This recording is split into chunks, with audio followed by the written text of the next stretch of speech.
You aren't drained because life is impossible. You're drained because you keep escaping instead of rejuvenating. Escape numbs you. Rejuvenation readies you. One keeps you stuck, the other brings you back online. You know the cycle. You sit down for a 5-minute rest, and you lose 40. You watch a show to turn your brain off, and you end up wired, restless, and more anxious afterwards. You grab your phone to take a breather, and disappear into an hour of disassociation. Nothing about this makes you broken. It makes you human. When you're overloaded, your brain grabs whatever gives the fastest relief. But relief and restoration aren't the same. Sometimes relief is just escape. Escape is the act of avoiding your inner state. You don't choose it, you slip into it. It lasts longer than it's intended, and when it's over, you're no more ready for life than you were before. You see, rejuvenation's the opposite. The problems don't go away, but your capacity to manage them gets better.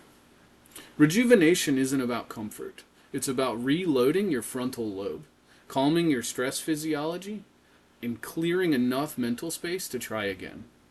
You don't need to feel good. You need to feel able. Escape behaviors hijack the brain's reward circuitry. Scrolling, binge watching, compulsive snacking, these things create a quick dopamine spike, followed by a sharp drop. That crash isn't neutral. It increases irritability, reduces motivation, and shrinks your willingness to keep going. That prefrontal cortex I mentioned earlier, it's the part of the brain responsible for planning, problem solving, and self-control. Escape takes it offline. The stress circuits stay active even if you feel numb. This is why escape feels like relief but doesn't restore. It's closer to taking a Tylenol for a broken leg. The pain dulls, but the injury's still there.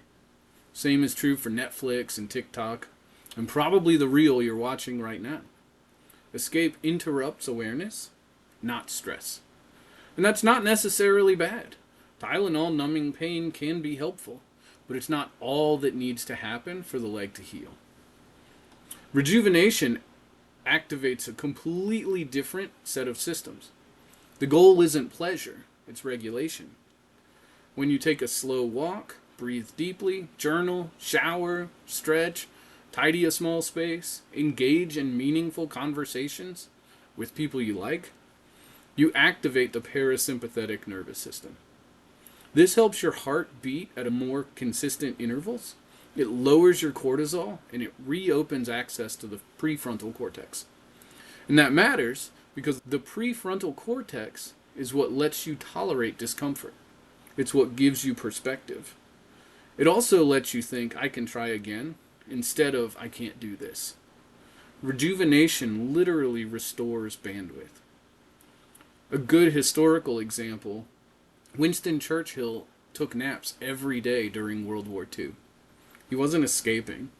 He had to reset his executive functioning so that his decisions were made with clarity, not caffeine. You have to figure out those things for yourself, but that's rejuvenation. Rejuvenation turned the brain back on. Escape turns awareness off. One builds capacity, the other distracts from it. So how do you know when you're escaping? Well, you're escaping when you stumble into an activity without choosing it. You stay there longer than you meant to. You stop and immediately want more. And then when the activity is over, nothing inside you is more willing to face it. The problem feels just as heavy or heavier than before. In neuroscience terms, the stress circuit stayed active while the reward circuits got overused. And that's why escape leaves you more tired. Rejuvenation is quieter. A lot quieter. It's also harder to choose. But afterwards, your problem feels slightly more faceable. The dread softens.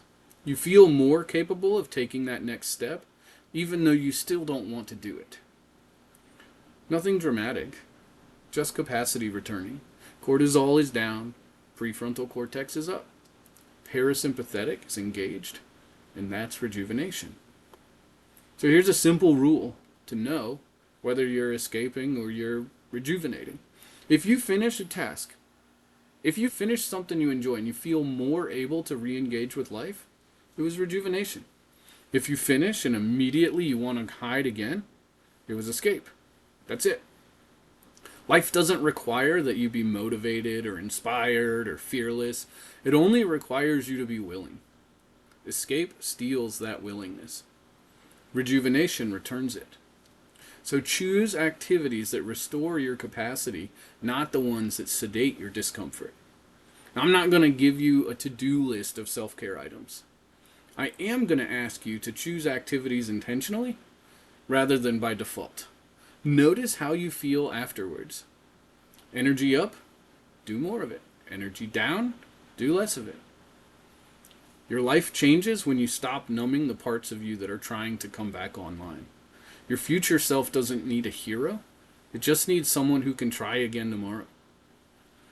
If this helped clarify something that you've been feeling but haven't been able to name, do 3 things before you go. 1, subscribe so you don't miss the next video. I'm building a whole series on mental health without the fluff or the gimmicks. Like the video so more people who are stuck in escape cycles actually see it. And join my mailing list. It's where I share deeper strategies, tools, and guidance that I can't fit into a 5-minute video. If you want to actually build a life you can sustain, not just survive, get on that list.